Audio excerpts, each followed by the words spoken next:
Hey guys, what's going on? What'd you say?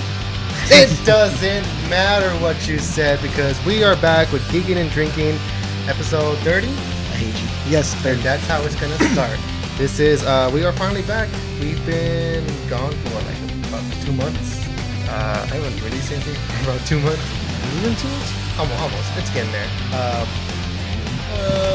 No reason. I mean, just kind of stuff going on. Nothing particular. Just getting busy with this and that. But fear not, because we are here and we're recording again. Some changes, as you can tell. We're not really putting out any props or anything like that. Just kind of keep it simple and straight to the point.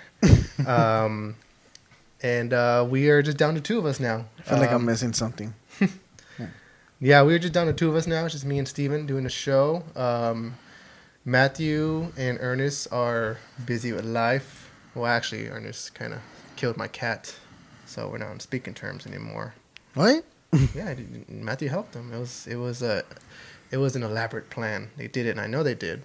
I think you paid him to do it because you secretly don't like the cat, but you secretly love that cat. So I think this was planned. That cat pissed on my carpet today.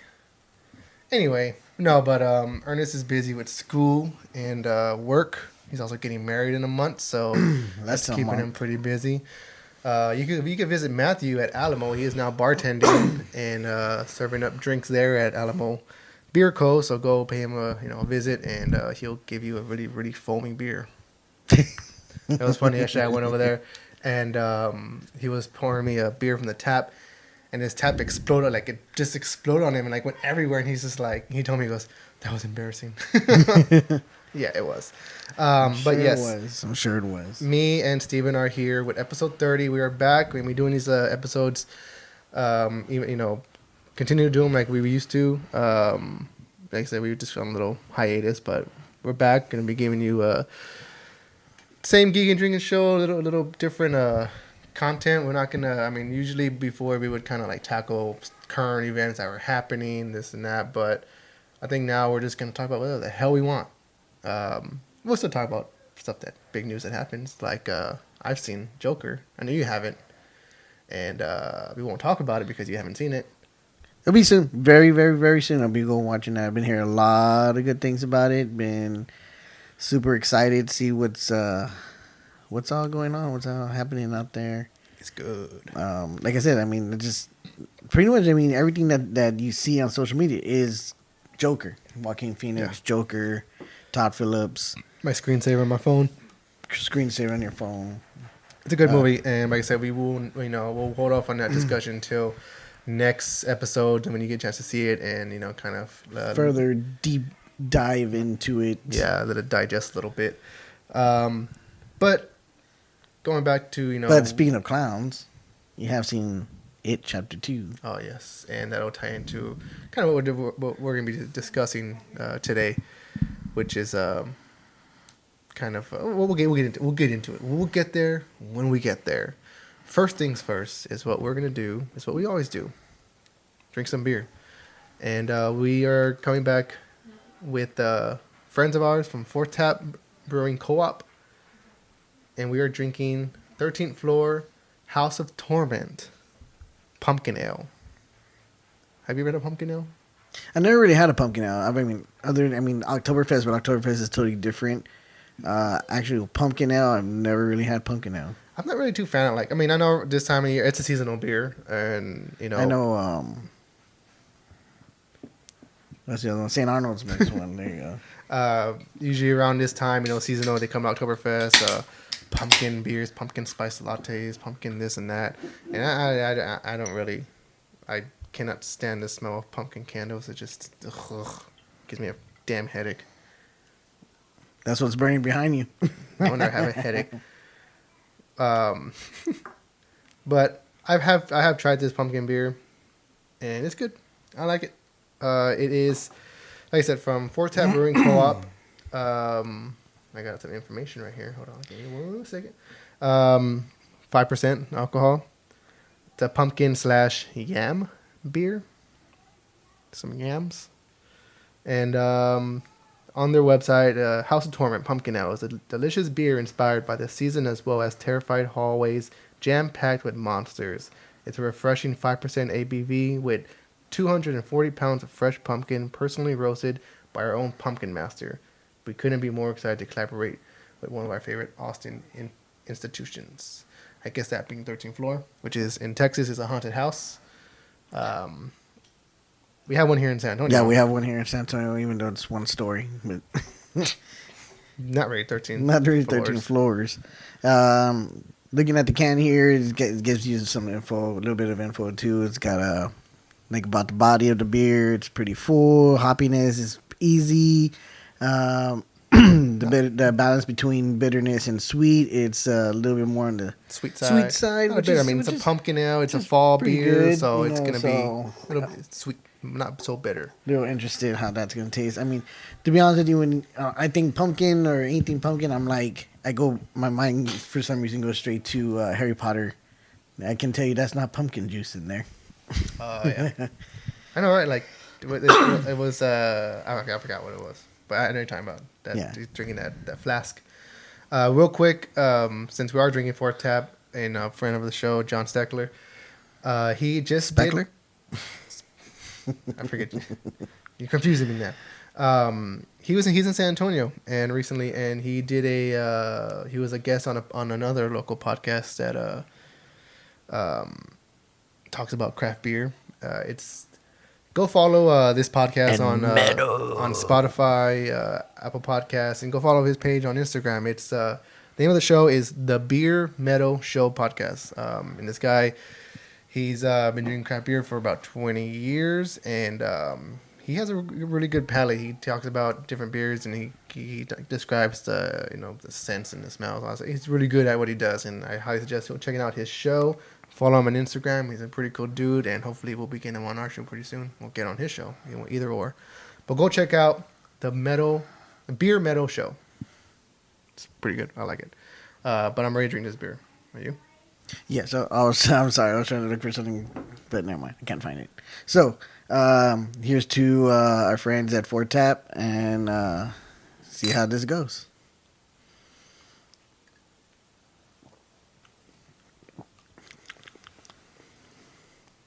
What do you think?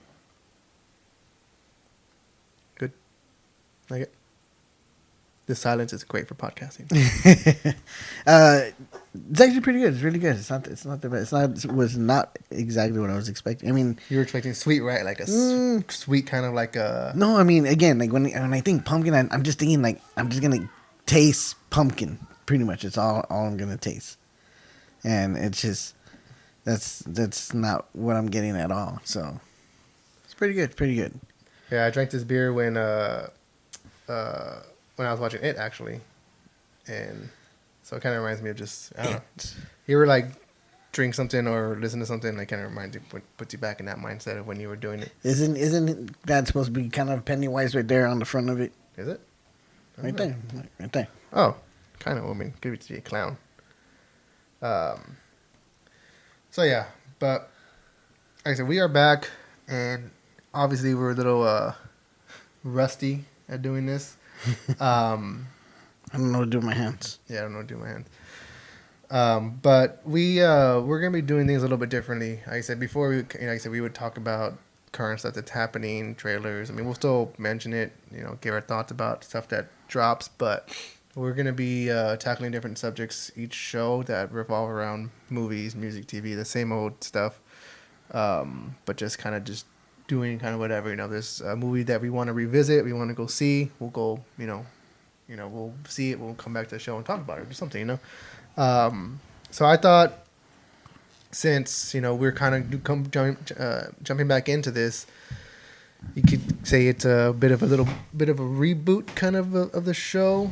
And speaking of reboot, I thought it'll be good to talk about just the kind of generation we live right now of constantly remakes, reboots of different movies, different franchises. I know next week Kevin Smith is releasing his movie Jay and Silent Bob Reboot, which I cannot wait for. It sound I love the Kevin Smith movies. I love Jay and Silent Bob Strike Back, and I've only seen one trailer for this. That's all I need to see. It comes out next week. You can catch it you can catch early screenings anywhere they have Fathom events. I think there's one here in San Antonio on the 13th on Tuesday, I believe. So, go check it out. But we live in a world where there's just constantly lots of remakes and reboots. We've heard rumors of possibly Princess Bride reboot, remake. Not happening. Happening. Back to the Future reboots. Not happening. We already got Karate Kid. And a lot of people don't like that. Well, that was a remake as opposed to a reboot. For me, like, reboot is kind of like bringing it back or continuing on where you left off, kind of thing. So like Halloween. Halloween is like a reboot because it's kind of from what they say, it's however many years from the first one, not even including the second one. So part 2 and everything else after that is irrelevant to the recent Halloween and the one that's going to be coming out next year as well. And also Terminator. Terminator is a reboot, kind of bringing back. But for me, that one's also kind of like a mixture between Judgment Day and what was that one? Genesis. Was it I didn't even see Genesis. I didn't even bother with that one. Rise of the Machines. Maybe Rise. I'm not Salvation. Sure. No, because Salvation was supposed to be set in the actual future before John Connor sent his dad, Kyle Reese, to the Sarah Connor Chronicles. Yeah. So yeah, I mean, so that for me, that's kind of the way I define a reboot as opposed to a remake. It is a remake because it's a remake from the original It movie with Steve Curry. Tim Curry. I was like, whoa, Steph Curry was in It? Man, I feel bad for insulting him that way. The Tim Curry who played Pennywise in the TV movie, which was real cheesy. I mean, I know back then people were, it's real scary. I was like, well, when I was younger, it was more so the image of Tim Curry in the clown makeup, which scared the crap out of me. Once I got over and I kept watching, I'm like, this is really silly. It's just like, and then, but usually when you think of a remake or a reboot of a certain, franchise or movie, whatever, your mind, at least for me, your mind goes straight to like, oh no, they're going to ruin it, or, if there's been a remake or reboot of something, it usually kind of sucks. So how about we start with some of the good ones? Top Gun is going to be a reboot as opposed to a remake. Because it's taking place years after the original Top Gun. So what are some good reboots and remakes that you personally like that you can think of? If it's one on top of your head. I can think of a few. Do superhero movies count on that? Because there have been different adaptations. Yeah, it falls under the category of a reboot because reboot is a different, different take on the characters. If I'm gonna go with it, I say the Christopher Nolan Batmans were real good, considering the fact that Christopher Nolan did all 3 movies, as opposed to the first 4 where Tim Burton did the first 2, and then Batman Forever and Batman and Robin were 2 different other directors, but on their own take of what they felt to bring Batman, I guess, and then different actors to even portray him in those. So would you say that even though in all 4 of them Alfred was the same? That's exactly what I'm saying. Like, do you think saying? I mean, it's different actors playing the Batman, but do you think it's the same Batman throughout the years? Yeah, it's the same one because because in the first 4, Alfred and Commissioner Gordon are the same actors. It just got really goofy because from 2 were directed by Tim Burton, 2 directed by Joe Schumacher. Yeah, and but just all Batmans played under different actors. I know the last 2, I mean, I think those all kind of they were its own thing. Like, even though people don't want to maybe admit to it, but they were in the same universe. They were the same Bruce Wayne Batman. Yeah. From Batman all the way up to Batman and Robin. See, the thing is, because remember in I don't know, it's real weird because remember and Batman Forever, right? No, that's the second one. That's the third one. Okay, yeah, okay. Batman Forever. Val Kilmer like like keeps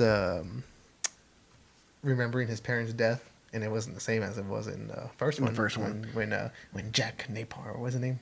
Yeah, something like that.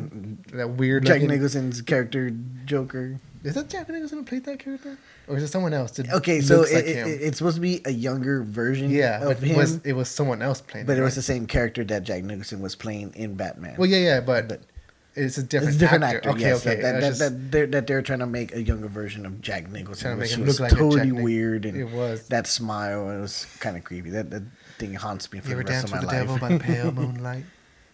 Like what? It's terrible. Terrible. I guess one. I don't know. And then for me, again, reboot. This is a reboot, not a remake, because it's continuing on from the last three. Is the Jurassic World, Jurassic Park movies. So we have Jurassic Park Lost World, and then just Jurassic Park 3, and then we get Jurassic World Fallen Kingdom, and then this third one that we're gonna get. Yeah. So I think. So I guess by that, since you're doing Jurassic World and Jurassic Park, one can argue that The Force Awakens is a reboot because it rebooted the franchise. It didn't remake it; just kind of like, all right, we're gonna reboot it, telling the same story. I mean, continuing the story with different characters. Yeah. And people have said that Force Awakens is a rehash of A New Hope. I mean, it really is. It's good. It's good. It's like a new hope for a new generation. Would you say? I think so. I just think it was good. It's way better than The Last Jedi, that's for sure. Yeah. I've. But I mean, to think, I can't really think of a good movie that was totally remade and reimagined that was actually good. I mean.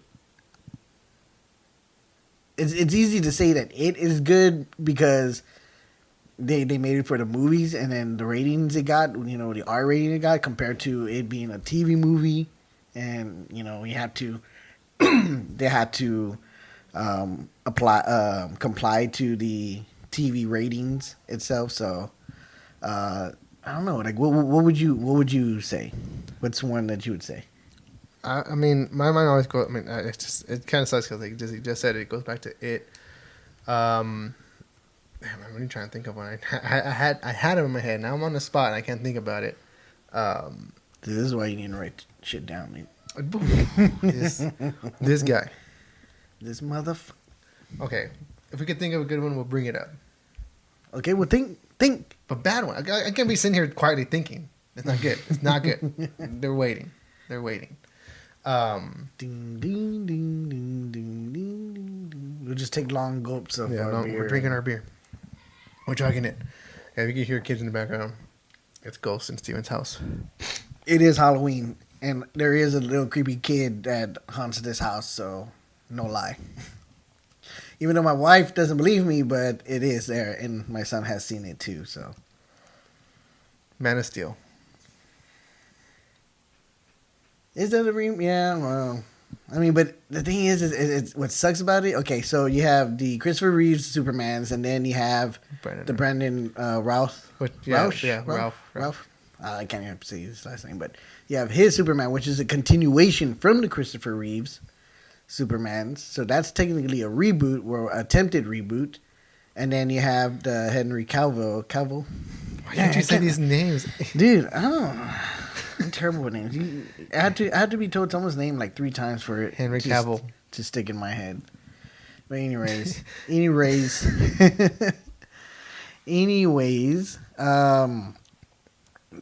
so then you have Man of Steel, which was a total reboot because it retold the story and gave it a little bit more serious tone as opposed to the Christopher Reeves and Superman Returns, which was still a little silly.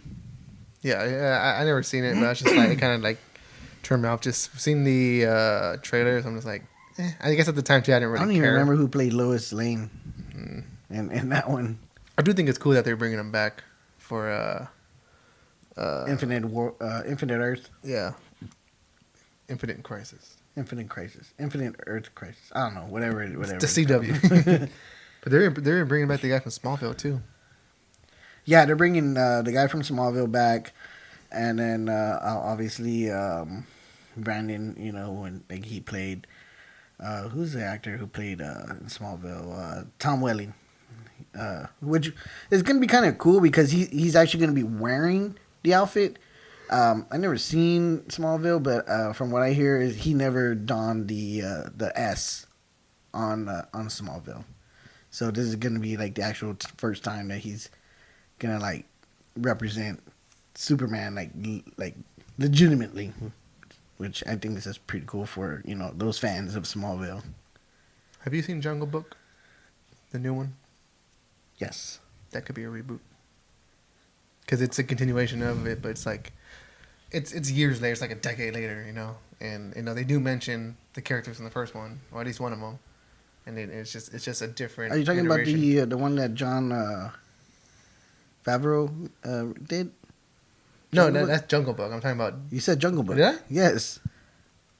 You said Jungle Book. I meant Jumanji. Shit. Jumanji. Okay, that's a Jungle, reboot. Jungle Book 2. So I mean, you can. I mean, and then one to say is too is that all these new live action movies are total remakes of our old favorite cartoon movies. Jungle Book, Beauty and the Beast, Lion King, Aladdin. Dumbo.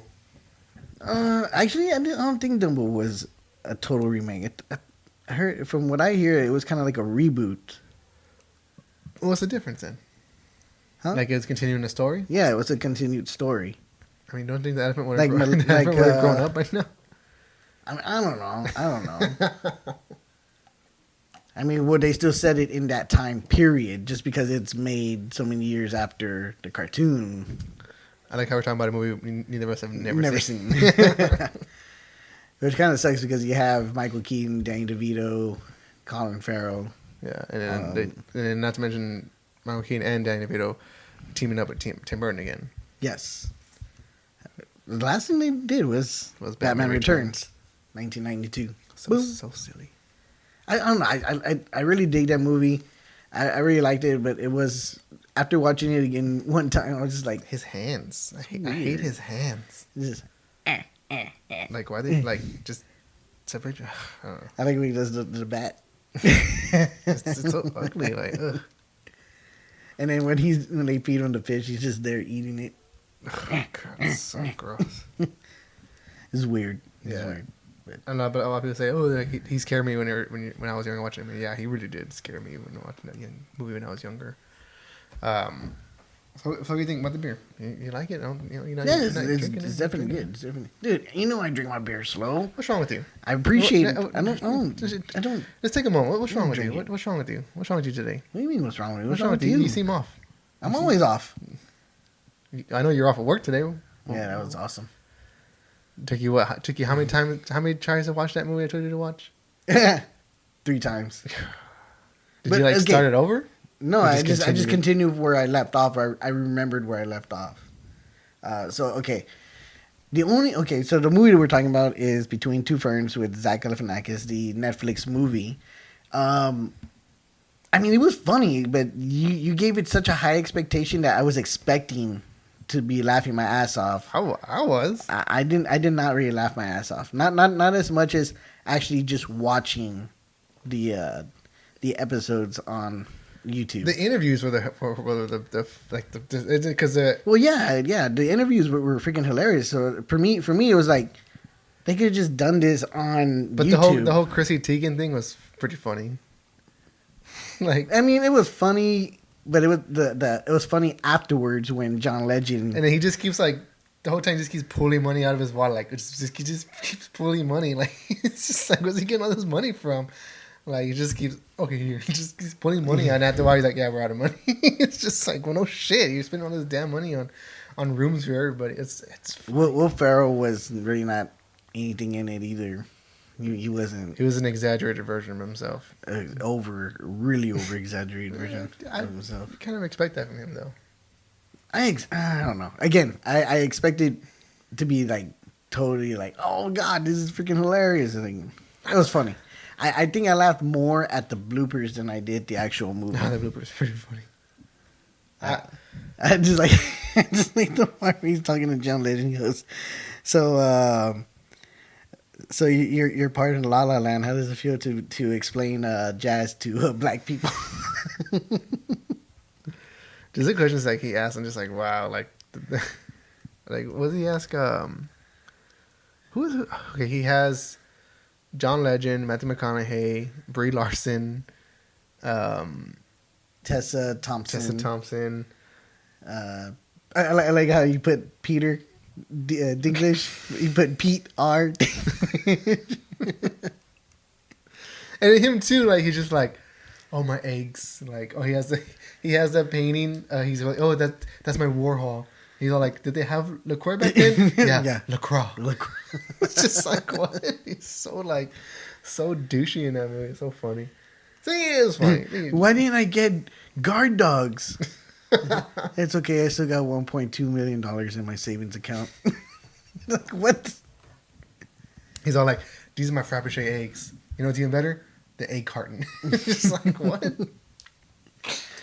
Well, Steven's going to collect his thoughts and snap out of it. I like I think, okay, his was fucking hilarious because I also like when, I don't know if it was in the movie or in the bloopers when he goes, so you were an X-Men, huh?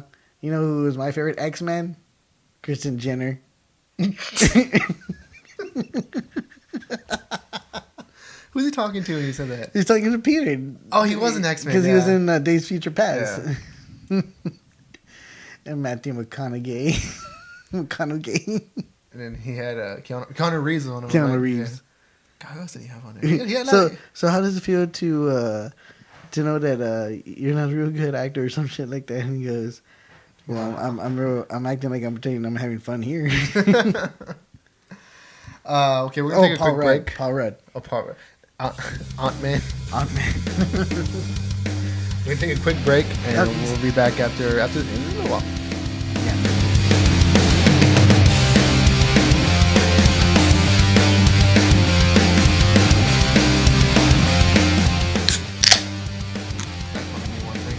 So I feel like I'm back on like step one of the show. I really do feel totally lost here. Cringe Fest 2019. You know when you do that, it makes it more awkward. It happens. Guys, Steven's at a 4. I need him at a solid 8 right now. 8. At a solid 8. 8. You act like you had to pick up shit with your hands this morning. I was like, wait, what are you talking about? Oh, no, that was me. That was yesterday morning, though. Oh, yeah. Yeah, so where we work at, somebody had to pick up some human feces. It was pretty gross. Not very fun, but hey, whatever. It is what it is, so. Smell like carne quesada. Yeah. I guess. No. We were just talking about some reboots and remakes, but we're still kind of on the topic of a little bit. We just couldn't really think of anything at the time. I was trying to put 13 in 4 tap, man. Come on. There. Always ruin everything.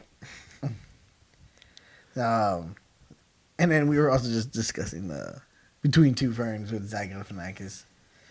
I thought it was. It was funny, but again, it would just been funny just doing the interviews, just like the way he regularly does, like he normally does. First of all, sound like Steven. We are drinking 4th Tap's House of Torment. It is a pumpkin ale. My first pumpkin ale that I've ever drank, and Jesus. Yes. That was. When I went to go see Joker, I ordered a beer, and And I asked the girl, I was like, what do you have on tap? And she was like, oh, this like domestic, Bud Light, but all that nasty. And then she said, oh yeah, but this IPA. And I was all like, yeah, give me that. I didn't know like where it was from.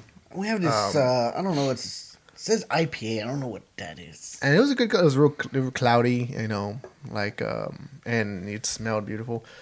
So I was like, okay, let me drink it before the movie starts. I don't want to be going to the restroom during this movie. I want to sit through it. So I just drank it, drank it really fast. And I was like, okay, I gotta go restroom. Got up to the restroom, came back, sat down. All right, I gotta go again.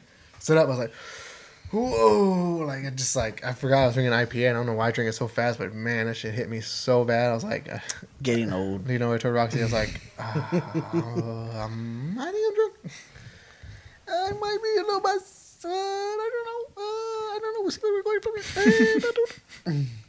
And I know there was a lot of tension for that movie. People were like, oh, this is kind of scary. Like, I don't know. I wouldn't know. No, I'm just talking about, like, in general, like, people going to see it, just tension, because the internet. And, if it's on the internet, it's got to be real.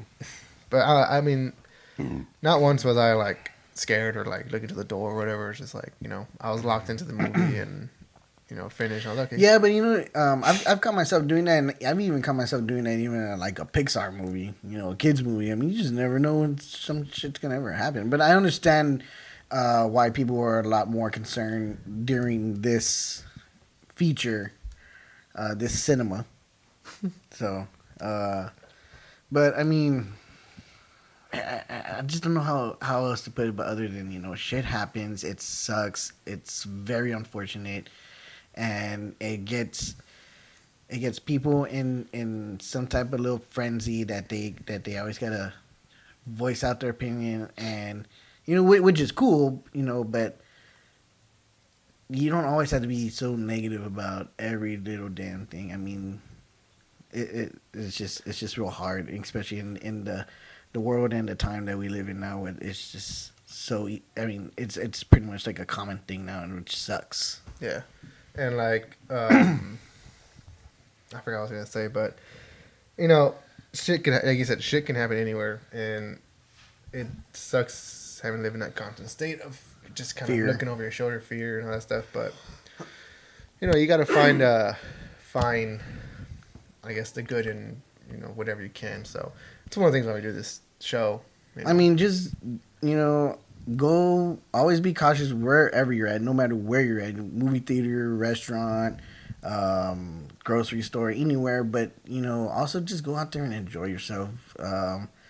You only have this one time here on this earth, and just don't live in a constant fear. Just be cautious of your surroundings and enjoy life. That's kind of where I am at right now. So, Wow. With great power comes great responsibility. I think the pumpkin ale is hitting me right now. Ain't pumpkin juice. Wow. Okay. You know what? Which, like I said, I'm gonna go watch it pretty soon. So I'm really excited for it. I'm really. I mean, I know you kind of. For me, honestly, you oversold Between Two Ferns. I mean, I was not. I mean, it was good. It was funny, but I have confidence in what you said about that. I'm really gonna enjoy Joker, so I'm really excited to go see it. I'm gonna take my nephews to go see it. They just became freshmen in high school, I believe. So wow, freshmen in high school. Ugh. And they're gonna be driving pretty soon too. Oh. Hey Steven, can I borrow your car? Can I borrow your truck? No, because I know what I did with my dad's truck. Semen everywhere. No, more like peeling out in people's front yards. Ew, you were jerking at people's front yards? No, peeling out. Oh. I know where your mind is right now. And unfortunately, well, not unfortunately, but my son is really not interested in seeing Joker, so him and my wife are going to go watch the Addams Family cartoon movie. So I want to go. I have to work tomorrow. So, I mean, which I guess is kind of cool because I mean, for him, he wants to see Batman and Joker going butting heads and fighting, but no, I could send you a link to something like that. No. You and Ernest, no.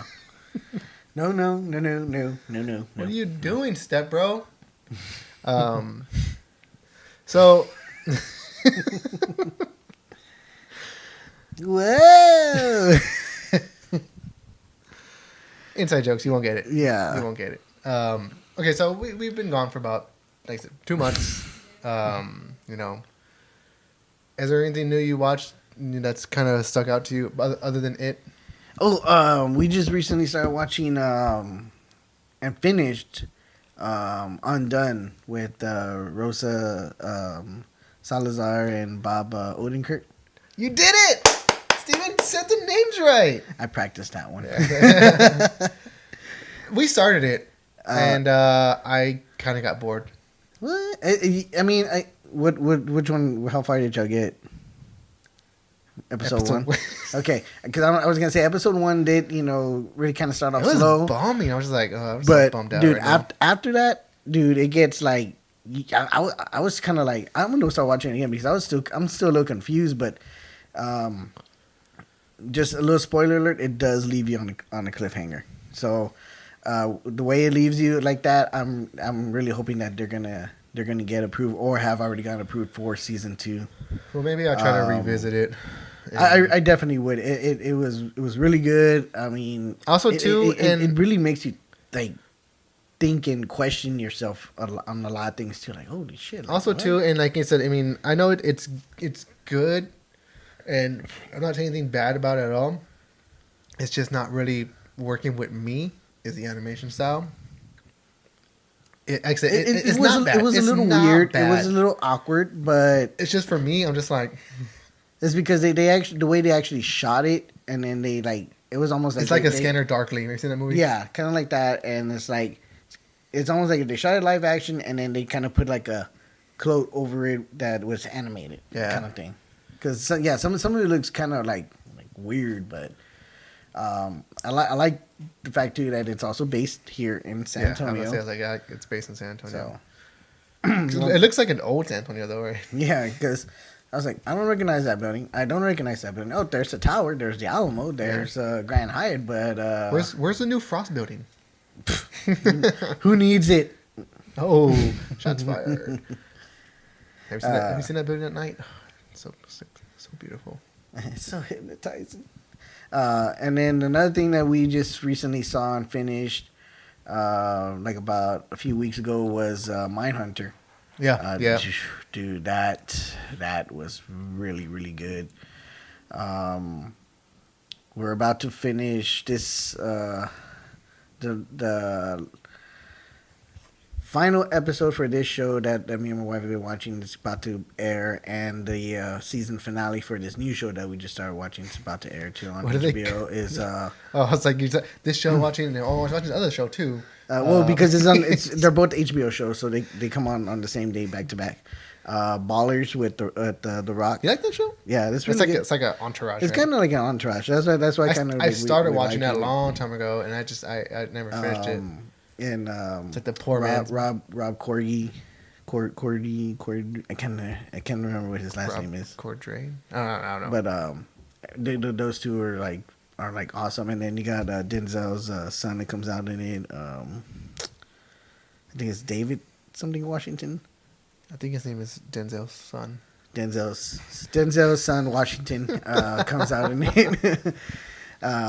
So it's that's already coming to a series finale. So wow, how many seasons is it? I think this is the 5th season. So it only went 5. It's about how many. Couldn't reach Entourage. That's how much Entourage it went to. 8, didn't it? 8, 7. I don't know. I thought it was only like 5 or 6. Maybe 6, 6 or 7. Maybe one of those two. And then the movie. And then, dude, you really, really got to watch Righteous Gemstones. You really got to give me a HBO password. We won't tell Sid. Okay, yeah, but she's gonna see it on her email. New login. Like what? It's okay. And Sid and Frank are gonna be like, "What the hell's going on here?" Right. But yeah, that one's a really good show. It's funny. They got approved for a 2nd season, so I'm excited for that. if you don't know who comes out in that, it's Danny McBride, John Goodman, and Adam Devine. Mm-hmm. Yeah, Adam Devine. And I always forget the girl's name. It's Eddie something. Eddie, that's a girl? Yeah. I don't know. She came out in Vice Principals with Danny McBride. Oh, okay. Well. And then you got Goggins. Oh, Walter Goggins. Walter Goggins. Walter. Oh my God, his character is so weird in that show. Righteous Gemstones. It fits him. He plays that character to like a point. It's just like, dude, that's so his character right there. And one might argue too that this is just Danny McBride doing a different version of himself as more serious. From Eastbound and Out. What was his character? Kenny Wood? No, Kenny Powers. Kenny Powers. But I mean, because he's just straight up, Danny McBride. His comedies are always dark, and he's just kinda always like blunt. Yeah, just like fuck you, man. I'm gonna. Did you see this? No hair under here. Makes me aerodynamic when I fight. Well, okay, he's not really in that. That one was a totally different. Like that one, you don't even recognize that that's Danny McBride because he has clean shave, like totally clean shave, everything. See that? It makes me arrow if I want to fight. Look what I'm wearing. I'm wearing a Komodo. What are you wearing? So what was I gonna say about Danny McBride? Do you think it's like more? Because I've heard stuff that is a little more serious of a role for him.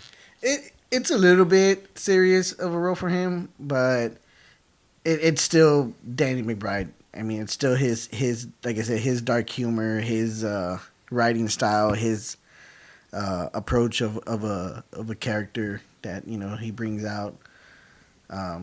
It's just he's got the little fro going on. It's funny. It's good show. So, as those of you who watch the shows and know, when these guys watch movies in the theaters, I tend to get left behind. I don't really make out to the movies so often. So I haven't even been able to make it out to a lot of movies. I started even seeing Once Upon a Time in Hollywood. Oh, well, I haven't seen that either. But I'm saying like movies that you guys seen, I haven't seen. I finally caught up on them. And John Wick Chapter 3 I saw, and finally saw Spider-Man Homecoming. And I know you weren't too happy when I told you came back and I was like, I think they're a little overhyped for me. Kind of like how I overhyped Two Ferns for you. I mean, they were good. John Wick was good. I just didn't like the whole, you're excommunicado. Oh wait, no, you're not. Like, can he just go to the high table and kill them already? Like, why do you gotta keep doing this? Like, doing. Did you this really thing? have to cut your finger off and then you just totally went back on your word? It's just like, dude, like. I mean, sorry, like spoilers. The fight scenes were good. They're great, and I'm telling you, man, my favorite one is the one with John Wick and Sophie, which is Halle Berry's character, and her two dogs. I mean, did you hear they're trying to make a spin-off of hers? I told you, I would not be surprised if they tried to, and I would definitely love to go see that. I would definitely like to see Halle Berry make a comeback. I mean. To be honest with you, the last thing I remember ever seeing her in is like the X-Men movies, like, and even then she didn't really have big parts in those in the last few. Oh, and I saw Dark Phoenix. Oh yeah, I saw Dark Phoenix too. I liked it. It was right.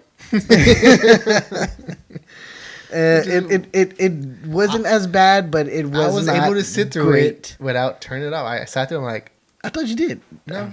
You said that you didn't finish it. I told you I was watching it and you go, oh yeah, I never finished it.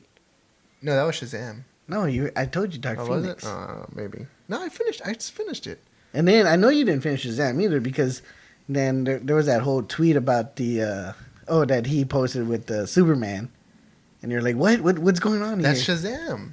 I know. Oh, but I'm just saying that's how I know you didn't finish Shazam too because you were freaking out about that. I'm like, it's just extra scene that it wasn't really like nothing. It's just Dark Phoenix. I finished it. I sat through the whole thing and I was like, this is enjoyable. I mean, not a good movie, but I was able to sit through it and finish it. I mean, to be honest with you too, you saw this coming. the trailer pretty much gave away what was the big surprise, or not really surprise, but big dramatic thing that happened. She turns into the Phoenix. Talking about Dark Phoenix. Yeah, she turns into the Phoenix. That's the thing you're talking about, right? No, Mystique. No, I'm just kidding. Oh, you just spoiled it. I hate when you do that shit. Yeah, it's okay. Yeah, Mystique dies. Drink your damn beer and Okay. It was not a bad movie. I liked it. I mean, definitely a little bit more better than Apocalypse. It was a bad movie. I liked it. It was expected. I did finally see Midsummer, whatever you want to call it. Sumar for the artiste, and Summer for dumbasses like us. It's summer. It was weird. Even think Hereditary was kind of weird and kind of kept you really antsy and on edge, and this one just made you like.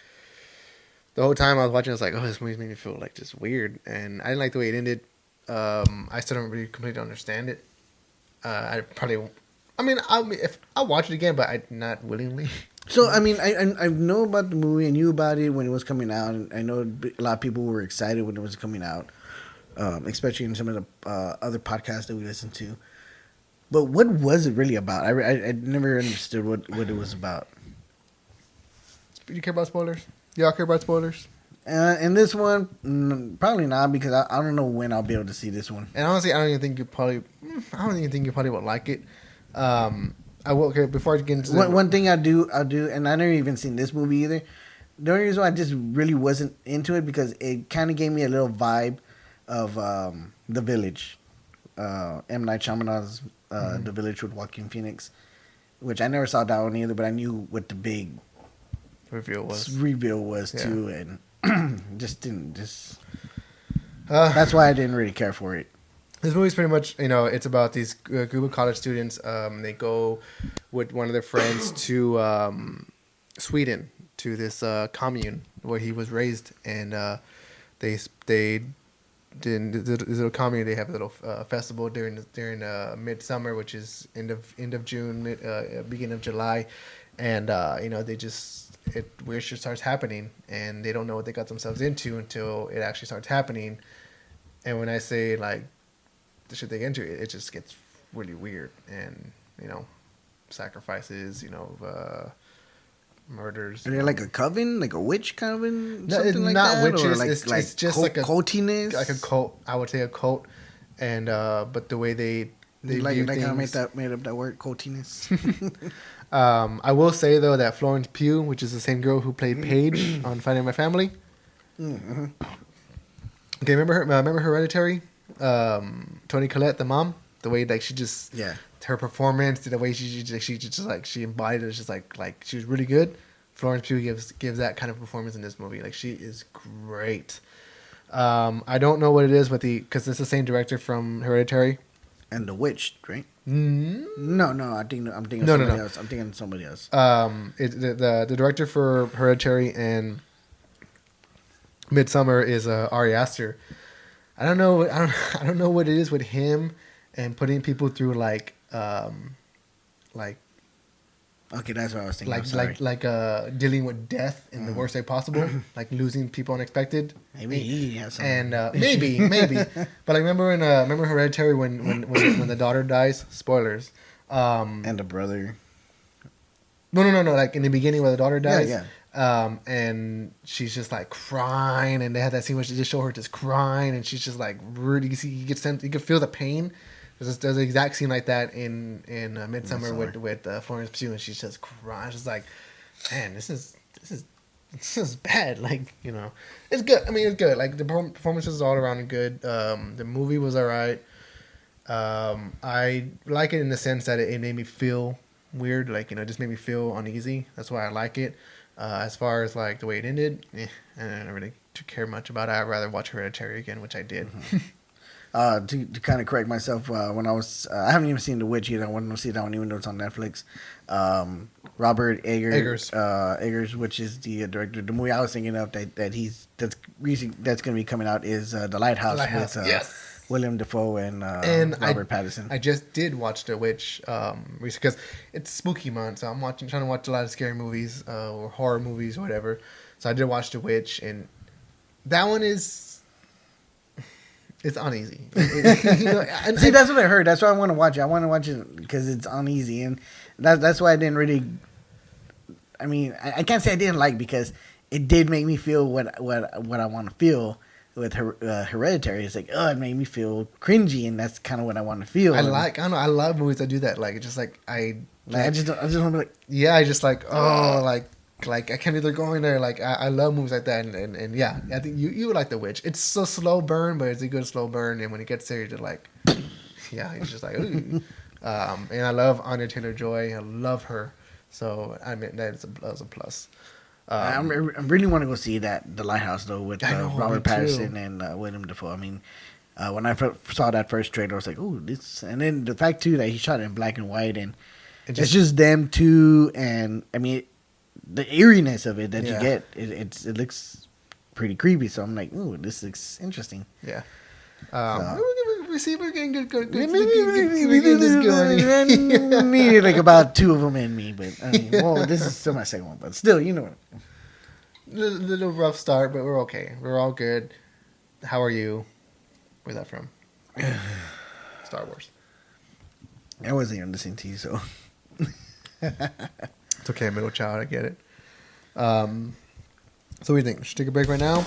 Yeah, I'll take a quick break, and then I think have like a couple more things I want to bring up, and that's about it.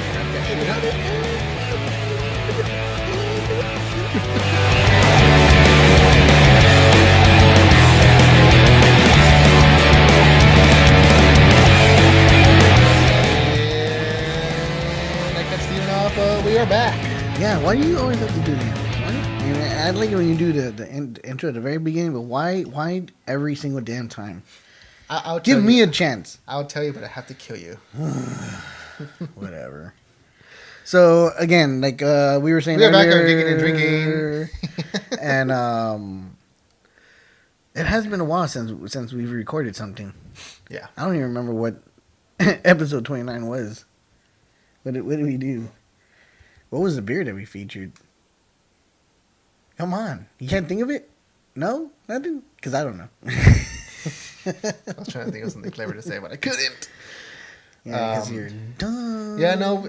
Honestly, we've been kind of lazy. Not okay. Not lazy in the sense that we want to record. We're not lazy. We've just been trying to refigure things out. Well, no. I mean, when I say lazy, I mean because I know that I have 2 episodes that are still not on audio, which I'm sorry. I will get them on there. And you know, I know there was, you know, we just kind of had some stuff to deal with, and you know, just kind of. Okay, so the last episode we did, episode 29, was pretty much a year. Oh, is that the year from the first okay. episode? So we drank. Free Tail. Yes, because that was one of your favorites and what you wanted. And there's a lot of Star Wars props on there, so apparently we were doing something with Star Wars. So we did the trailer reacting, didn't we? That's right. Yes, we did. Yes, we did. So again, you know, in between that time of episode 29 and coming back now doing this episode, there has been a lot of things that have been going on that has been coming out. Yes, please do that because every damn time you come over, you always leave beer in your freaking cans, and it saddens me and my wife. Sorry, wife.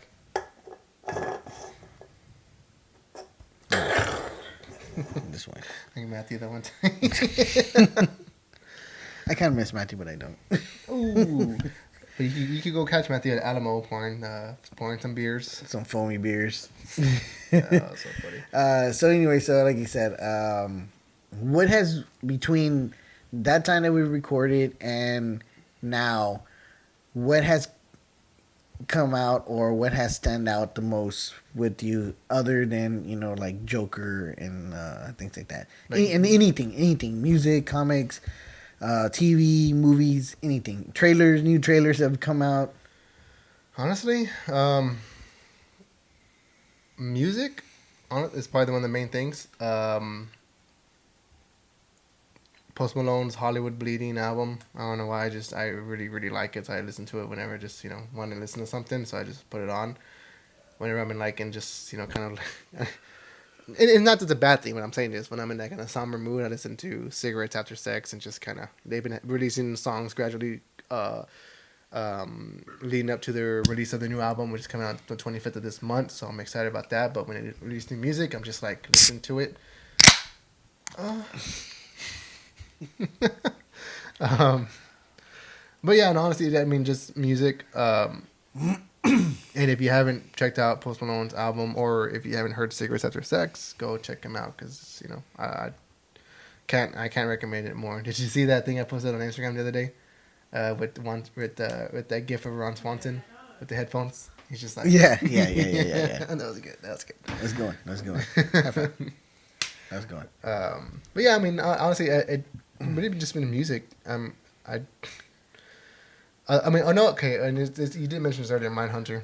It's probably one of the best things I've watched on TV in a while. The whole one. I was off for 2 days of work, and I just sat there and just watched it over, and just like I couldn't stop watching it. I was really sad. I hate binging stuff like that because when it's over, I'm like shit. Now and I'm pretty sure it will be, but it hasn't been renewed for third season, which kind of bums me out. I'm just like I really want it. I really do hope it does because I mean, the way it leaves you. I mean, the way it leaves you, it's just like, dude, like.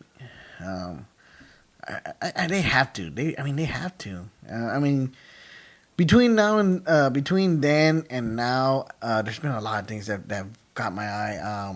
We finally got a little teaser for sure that we are getting Stranger Things season 4. I still have not watched season 3, but the main topic of it was. We're not in Hawkins no more, which is that's gonna be freaking awesome. You really do have to see season 3. Oh, I'll watch it. And the way it leaves you too, it's just like, oh, dude, is Hopper dead? Is he not? I don't know. And then did you see? He was on one of the late shows, and he called the one of the brothers on the cell phone. Asking, so is Hopper really dead, or is he still alive? And they're just like. We don't know. We haven't written anything yet. So I thought that was pretty cool. Pretty much called him out. And he's going to be in the guy that plays Hopper. What's his name? David Harbour. Mm-hmm. He's going to be hosting SNL, I think, this Saturday. Tomorrow? Well, you said tomorrow. I said this Saturday. So by the time this airs, it would have already aired. It already happened. It happened. It already happened. It was okay. It was pretty good. Birds of Prey was one that stuck out for me. I'm a little excited with that one. Okay. All right. Yeah. I'm looking forward to it, and I like what they're doing. And when I say them, I mean DC and Warner Brothers because, I mean, let's face it, this whole connective universe thing is not working out for them. And, and sorry to keep bringing it up because I haven't seen it, but with Joker, it's just like, okay, now it proves that it works to just make a movie by itself and just leave it be. Yeah, I know this movie still has characters that tie to other movies like Harley Quinn. She mentions Joker, which, Mr. J. Yeah, which alludes to Suicide Squad, we know. But at the same time, like, that same Harley Quinn that we got in Suicide Squad and we're getting in Birds of Prey is also going to be in the Suicide Squad, which is a reboot of a movie, and I mean, I know everybody keeps saying it's going to be a reboot, but I want to see how they're going to do it for sure, especially when everything comes out, because especially that you said Harley Quinn's going to come back out in it. And not only that, but especially because it's James Gunn. It's like it can't go wrong. I mean, he did so good with Guardians, with the franchise that nobody knew about. And now people are loving him being a producer for Brightburn, which I heard was really good. Oh yeah, you haven't seen it? I haven't seen that one. It's Halloween, dude. Watch Brightburn. You like superhero movies. It's not a superhero movie, but it you could tell it's kind of like and there's horror elements in it. Does it give that little Man of Steel kind of vibe, but in an opposite version? It so does. And the parents too, which is Roy from The Office and Elizabeth Banks, are great. That one dude from Breaking Bad. What's his name? Jesse Pinkman's friend. Which one? There was Skinny Pete and there was Badger. Pete. Badger, I think it was Badger. It's curly hair. Yeah. His kind of like little raspy voice. Yeah. Just watch it. And then speaking of Jesse Pinkman, Aaron Paul, El Camino just recently came out. Dude, I want to watch it, but I hate the fact that I have not watched Breaking Bad. And Vince Gilligan has said that yes, this is you have to have watched the Breaking Bad series, especially the last season, to know what's going on, because this is the movie is following immediately after the events of the season finale or the series finale. Yeah. So and I heard a review today on Clatter Live from Josh McCuca. Shout out, Wild Man. He gave it a little small non-spoiler review, and he goes, "Yeah, it takes place right after, and it's so good. It's like a ticking time thing. You know, he needs to get out of Dodge, and it's a lot of flashbacks, but it's good. You know, so I really want to watch it, but I feel like I need to watch the series again, or at least watch the last 2 seasons again to kind of I mean, I know everything that goes on because I know in the trailer it shows a scene. A real pitiful scene of a river or creek, which is real pitiful in the last season of Breaking Bad with 2 main characters. And dude, I mean the last season, dude, you really do need to watch it. I feel like you do need to watch it, and you need to start from the beginning. You know what the fucked up part is that I've seen the first season like with what's that one dude's name, the rowdy one. The one that tight, that guy when he just beats that one dude. His name? You know, because he also reprises that role in Better Call Saul, which is a spinoff from Breaking Bad. Wow, dude, yeah, I like he does that tight. And he's the same way. Yeah, pretty much is not as intense, but you can tell like he's still pretty much. It's kind of like when he was like beginning, you know, before he actually was like big. Tuco. There you go. But yeah, like no, like it always freaks me out in the beginning where he does that. He turns around and just beats that one dude. I'm just like, oh my god, dude. And he's just like, look at that. Look. He's just like, dude. The dude is rowdy. But yeah, I have seen that, and I have seen the last episode. Which yeah, I know out of context, it's just like, what? How do you do that? But I have seen it. I mean, and I know a lot of the stuff that happens. I forget too that Bill Burr was in this. He was like a little like minion for Saul. Like he would just kind of take care of stuff here and there, like what we gotta do with this? Oh, okay, we just dispose of it, boom, kind of thing. Which, I just. Which Bill Burr also has a comedy special on Netflix that I want to watch. He's probably one of my favorite comedians because he's just pretty much just straight up and blunt, and I like how he makes fun of millennials and shit. That was pretty cool. So we got a little sidetracked there, which whatever. We do that. Expect that already. What else was there? What else? Okay, music wise for me, there's 3 albums that came out. One that I have actually been listening to a little bit more lately. Don't you dare say Blink-182. Yes. I'm really coming to terms with that album. I'm really loving that album a lot more. Even before the album dropped, my favorite song from that album was one of their singles, Dark Side. Then I have what are the other ones? Hung Over You is another really good song, and that's on that album.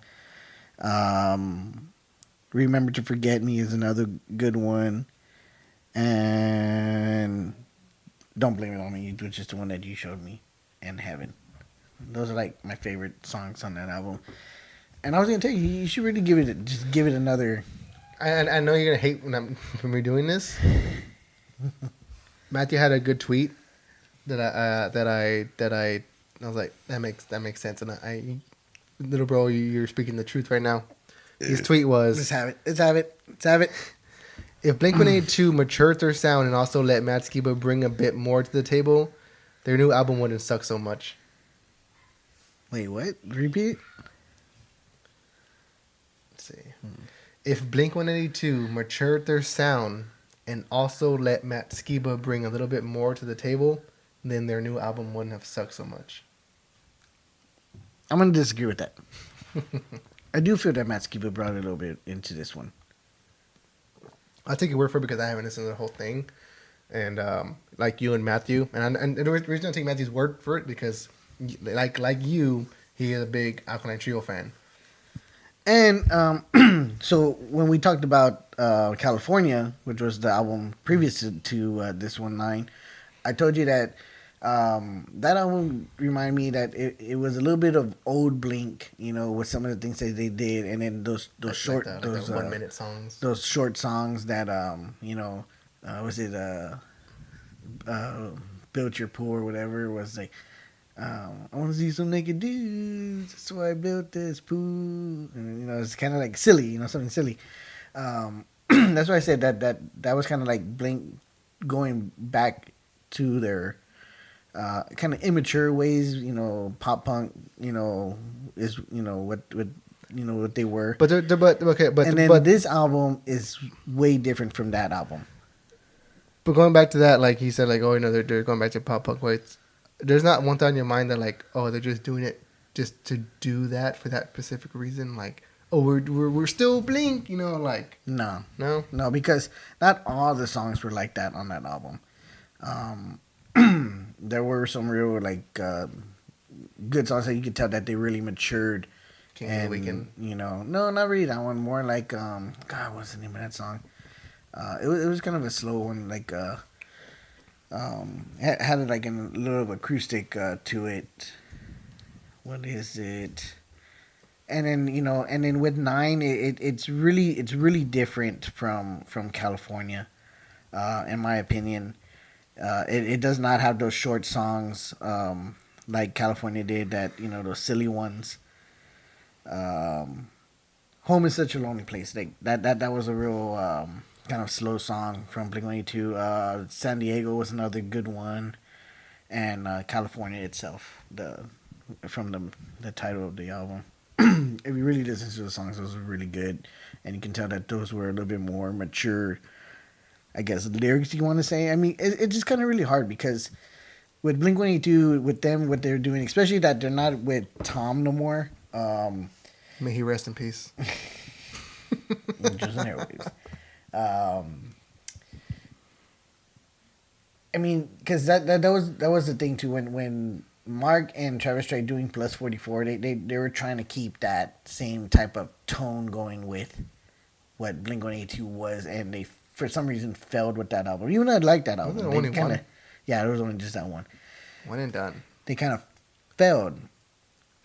And so when they decided to bring Blink back and bring Matt Skiba into it, I'm gonna say what Matt said is more towards California, because in California you could definitely tell they didn't really fully let Matt Skiba in. And also that makes sense because it's the first album with him. Yeah. Like, hey, just play it safe. Just stay back, kid. If you listen to the other songs on 9, you can tell that they really let him in and really let his lyrical ways in as well. For me, and this is for me, and I could be wrong, you have a totally different opinion, I'm pretty sure, is that like Blink-182, from Tom and Mark, their vocal style, like the way they sound, it's so different. It's so night and day. Way different. Night and way day. different. Mark is like a night. Tom is like a day. It's a little more. I'd probably go the opposite. Okay, well we know it's. No, this is why I say I go the opposite. Tom, and you can hear it in Angels and Airways. Tom has really gone a lot more mature with his lyrics and a lot more like deep in his sound. When you listen to Angels and Airways, and talking about lyric wise or pitch wise? Lyric wise, and especially you can even hear that when Tom did the last 2 albums with Blink-182 in the self-title and with the one with the little happy face and Neighborhoods. You can definitely tell that. Worst album. And Mark has always been that kind of light. That he wants to keep it upbeat. Yeah, okay, I get that. Okay, I get that. Thing. See, with me, I feel like Matt Skiba and Mark fall in the same category as far as pitch wise. Like they just, to me, they sound the same. I know I could distinguish their voices and their singing, but they just have that same tone to me, and it just sounds repetitive. And I get that because one of my favorite songs on the album, Dark Side, there's a part where I thought it was Mark singing, but it was actually Matt Skiba singing. And I was like, oh, like, shit. It's kind of hard. I mean, and I know, I'm pretty sure, and no, discredit to Matt. He's a great, great vocalist. Great guitar like, player. I wasn't a fan of Alkaline Trio, but I do love his solo thing, Matt Skiba and the Secrets, where he did with the guys from AFI. I love it. So, but it's really hard to fill those Tom shoes, because Tom has such a distinguishing voice. And the way he sings, it's really big shoes to fill, and it just, when it's missing, it's noticeable. So especially with the old songs. I think that's especially with the old songs. For me, like when they sing Miss You. Dude, Yes, I cannot. yes. Whenever they Miss You, Violence, Aliens Exist. Yeah, like those, yes. Yeah, Like it's like you find yourself missing Tom, and just like, oh, like Matt's good, but I miss fucking Tom, Yeah. So that's why I did a separate playlist. I mean, where I did a Blink-182 playlist, but I did Blink-182 with Matt Skiba. Got him. So I mean, yeah, like you said, I mean, Matt Skiba's real good at what he does. He's a real good songwriter. I mean, love Alkaline Trio. Because you get mad at me when I play it sometimes. Matthew's always posting, the song speaks truth. Go cut your wrist already. Shut the fuck up, dude. I'm just kidding. Sorry, Matt. Don't cut your wrist. Yeah, don't cut your wrist, man. Just go pour some more foamy beers, okay? Just, go drink some beer. I love you, bro. And, so, I mean, I really do think you should give this album another hear. Just listen to some of the other songs that are not the ones that came out on YouTube before the album dropped. Yeah, so. I'll give another shot. So I know you have we're trying to wrap this up, but you mentioned 2 other albums. And then and then changing genres, going into metal. I mean, 2 of my favorite bands came out with their albums. One of them that we've been waiting for a long time, As I Lay Dying, dude. Oh, Shaped by Fire, God, dude. Oh, so good. That album is on point. I mean, everything about that album is so good. What did I tell you? Which one was my favorite song?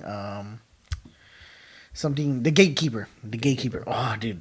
You want to go like metal, dude? That fucking song. Is there one that like this one is like the bass is like like there's one of the songs that I forgot which one it was, but man, it is awesome. Real quick, I'm trying to. And I'm glad that they came out. I mean, I haven't read anything about any backlash or anything other. I know if you've kind of like read some stuff. Okay, okay. On that,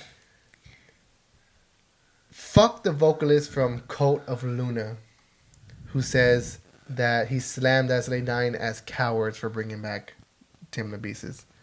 Fuck that guy, because have you ever heard of Cult Luna? She's a girl. No, Cult of Luna. Cult of Luna. No, Yeah. No. I was thinking of something else. Yeah, exactly. This guy's just probably just butthurt because everybody loves As They Dying. I mean, not everybody, but As They Dying is a well-known band, and for them to come back from this, and still get that fan base and have that dedicated fans because love it. I'm sure this guy He's fucking bitter. I'm sure he's fucking the most perfect person in the world. That he's never done. No one's heard of his shitty band. He's never done anything wrong in his life. Dude. Like again, we're only human. We're only on here, on this earth for so long. We all make stupid ass mistakes. But this guy's argument was like, oh well, he's he should be donating his money to the cause or like to charities. Like, dude, do you not read or like watch anything? Tim LaBeouf works with charities now. Like he puts in the time for charities, like to help men that are going through the same shit that he was going through. Like, do you not fucking read anything? Again, it's out there. Again, like, it's out there. Again, and then that goes back to a lot of people too that are criticizing the Joker movie as well. Criticizing it, even though a lot of the hardcore fans already knew what they were getting into or what they were gonna get from that movie. I mean, it's the same thing with that shit too. And it's like, dude, just shut the hell up. Yeah, but anyway, the new As They Die, Shaped by Fire album is fire. It's awesome, it's dude. Awesome. It's good. I mean, it's what you it's exactly what you it's want. What from you would As They want Dine. from As They Die. It does not disappoint. I guarantee you, it does not disappoint. And again, you just got to kind of just forgive and forget. I mean, we've all made some stupid ass dumb mistakes. No one's perfect in this world, and for him to come back and do a full album with his former band members is amazing. It's awesome. It's freaking great. More power to him. Yeah. Another good album that just came out was Atonement from Killswitch Engage, which great. Has a song featuring Howard Jones for their former vocalist. Dude, I have been reading a lot. I remember when I sent that song to you, and you were like, "Holy shit, this song!" I cannot stop listening to that album. And I dude, you were so hyped for that song. That song has been getting a lot of praise and a lot of respect from even people that didn't even know who Killswitch was and didn't even know that. Oh shit! That was the former band member. Like, the whole history. Even Jesse was a former band member. He left after the first two or the first album, I believe. Some of the guitarists, right? The main guitarist. Yeah. No. The singer. The singer. Jesse. I'm sorry. Yeah, sorry. And then got replaced by Howard Jones. And then Howard Jones did 3 albums with Killswitch, and then left the band. 2 of which are some of their most popular. Which is no detest to Jesse. He's I mean, honestly, I think he sounds almost like Howard. But you can tell the difference. I mean, you almost couldn't, but then you could. And I mean, because he's still coming back into doing to take over the leads again. He still does a fucking amazing. And when he did that song, Signal Fire, he was a little intimidated with the band bringing Howard Jones back as a guest vocalist. That's so cute. But I mean, it's cool though that they did it. And it's fucking amazing, and they gain a lot of praise for it, and they've even gone on tour with Jones's other band. Yeah, so that's fucking awesome. That's cool. Yeah, man.